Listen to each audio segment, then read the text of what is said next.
Ito na yung ating mga presidential scholar na, mga presidential scholar. At ito ay kasama doon sa, narinig ko pinapaliwanag sa orientation na ito yung pondo na binigay ng national government sa barangay. Kada barangay, nagbigay tayo ng 200,000.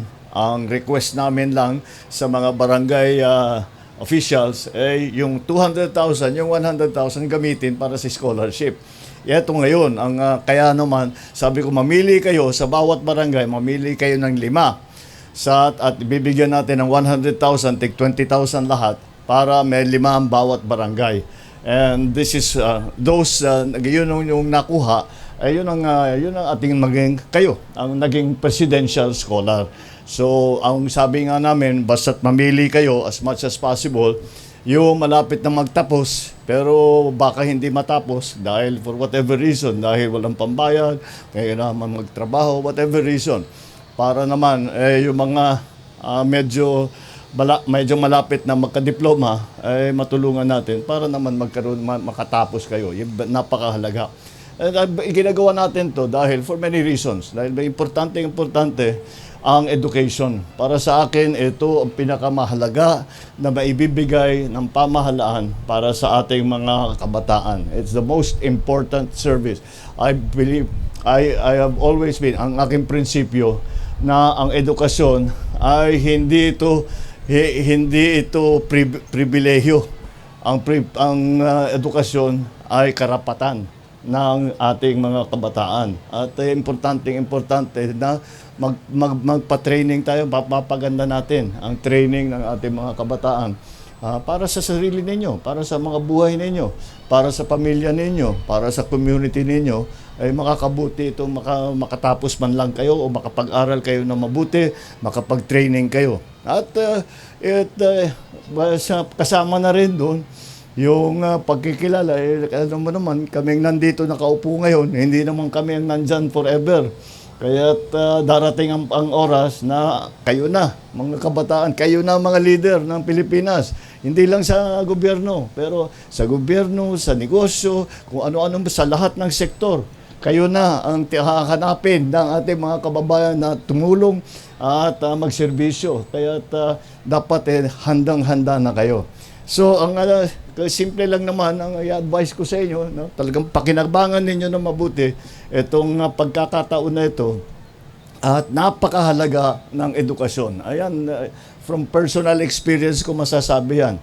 Dahil ang pinakamaganda sa education, ang pinakamaganda sa may kaalaman ka, kahit ano pang mangyari sa buong buhay ninyo, pagkatapos na ninyo pag nagtapos na kayo, kahit ano pang mangyari, hindi na makukuha ang kaalaman ninyo sa inyo. Hindi malulusaw yan, hindi pwedeng nakawin yan, hindi pwedeng agawin yan, nasa inyo na yan.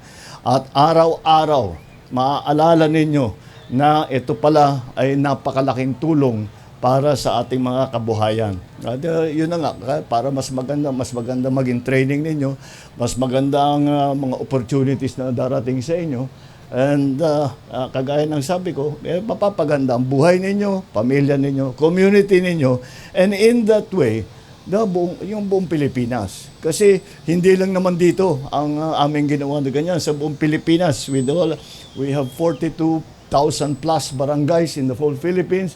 Lahat ng barangay na yan, meron tigli-5 na scholar. At sa first year pa lang, 210,000 plus na ang ating matutulungan na scholar makapagtapos, napakalaking bagay. So, take advantage dito sa pagkakataon na ito.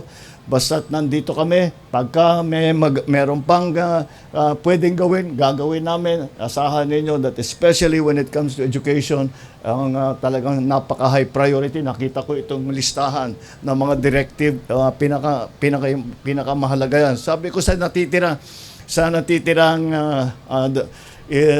panahon ko bilang Pangulo, ang talagang magiging priority ko is education. Para pagandahin ang educational system. Kaya nagtatayo tayo ng silid-aralan, nagbibigay tayo ng mga gamit, mga computer, lahat ng mga eskwelahan, binibigyan natin ng Starlink para may internet. At lahat ng mga bagay-bagay, pati yung mga libro, ay bago na. Pero kaya may naghahabol pa tayo. We have catching up to do.